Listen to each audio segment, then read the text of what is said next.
ఓవైపు శీతాకాలం, మరోవైపు పెతాయి తుఫాన్ ప్రభావం. తెలంగాణలో ఉష్ణోగ్రతలు గణనీయంగా పడిపోయిన అన్ని జిల్లాల్లో చలి వణికిస్తోంది.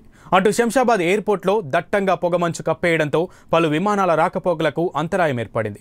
ఇక ఇదే అంశానికి సంబంధించి మరింత సమాచారం మా ప్రతినిధి కృష్ణ ఫోన్ లైన్లో అందిస్తారు. కృష్ణ, చెప్పండి. ఏదైనా అయితే ఒక పక్కన చలికాలం, మరో పక్కన ఈ పెతాయి తుఫాన్ కారణంగా తెలంగాణ పరిసర ప్రాంతాల్లో విపరీతమైన చలి తీవ్రత పెరిగిపోయింది. గత 2 రోజుల పరిస్థితి చూసుకుంటే చలి చాలా జనాలను వణికించేస్తుంది.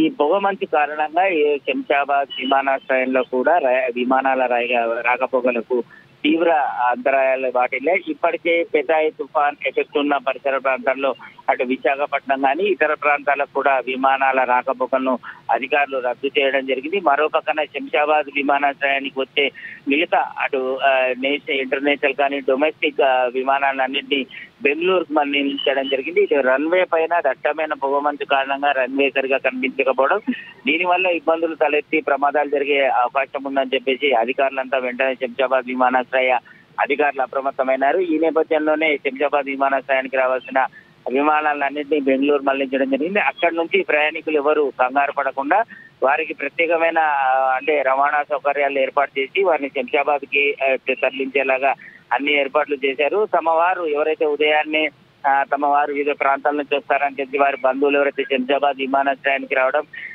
విమానాలన్నింటినీ బెంగళూరుకు మళ్లించాము, ఆ తర్వాత ఇతర ప్రాంతాలకు మళ్లించామని తెలియడంతో వారు కొంత కంగారు పడాల్సిన పరిస్థితి ఏర్పడింది. వారందరికీ అధికారులు నచ్చజెప్తూ బెంగళూరు నుంచి తిరిగి హైదరాబాద్ రప్పించే ప్రయత్నం కూడా చేస్తున్నామని చెప్పి కూడా చెప్పారు. ప్రస్తుతం చూస్తే శంషాబాద్ ఎయిర్పోర్ట్ మొత్తం పొగమంచు కప్పేయడం వల్ల విమానాల రాకపోకలకు తీవ్ర అంతరాయం వాటిల్లింది. అయితే కృష్ణ, విమానాలు ఒక్కటేనా, రైల్వే సేవలు కానీ బస్ సేవలు కానీ ఏమన్నా నిలిపివేయడం జరిగిందా ఉదయం పూట్ల? సో ప్రస్తుతానికి ఇటు శంషాబాద్ విమానాశ్రయానికి చూసుకుంటే ఏదైతే పెతాయి తుఫాన్ ఉన్న ప్రభావాలకు ఉన్న వాటికి మాత్రం విమానాల రాకపోకల్ని అధికారులు పూర్తిగా రద్దు చేశారు. ఎందుకంటే అక్కడ వాతావరణ ప్రభావం అనుకూలించకపోవడంతో ఇబ్బందులు తలెత్తే అవకాశం ఉంటుంది. మరో పక్కన ఈ శంషాబాద్ లో కూడా అంటే రన్వే పైన దట్టమైన పొగమంచు, కనీసం అక్కడ రన్వే కూడా కనిపించని పరిస్థితి ఏర్పడింది.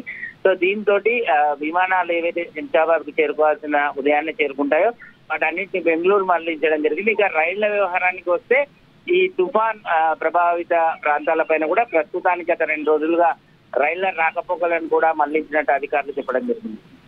అయితే కృష్ణ, యథాతథంగా ఈ ఫ్లైట్లు తరలించిన ఫ్లైట్లని యథాతథంగా ఎప్పటి నుంచి నడిపించబోతున్నారు? సో పొగ ఏదైతే పొగ మంచు దట్టంగా శంషాబాద్ ఎయిర్పోర్ట్ మొత్తం కమ్మేసుకుంది. కొద్దిసేపటికైతే మరి కాసేపు అయితే కొంత కొంత పొగ మంచు పోయే అవకాశాలు ఉండవచ్చు అని అధికారులు భావిస్తున్నారు. గత 2 రోజులుగా ఇదే పరిస్థితి ఏర్పడింది.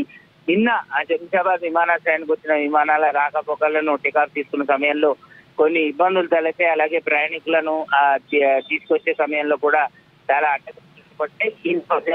దృష్టిలో పెట్టుకొని ఈ చలి తీవ్రత నిన్నటి కంటే ఈ రోజు తెలంగాణ ప్రాంతంలో, అందులో ముఖ్యంగా హైదరాబాద్ లో విపరీతంగా ఉన్న కారణంగా ఈ రోజు మటుకు ఈ విమానాలను మళ్లించడం జరిగింది. ఒకవేళ పొగమంచు కనుక తగ్గితే ఖచ్చితంగా తిరిగి యథావిధిగా టేకాఫ్ అయ్యే ఆదేశాలు ఇవ్వడం జరుగుతుందని అధికారులు చెప్పారు. Thank you Krishna.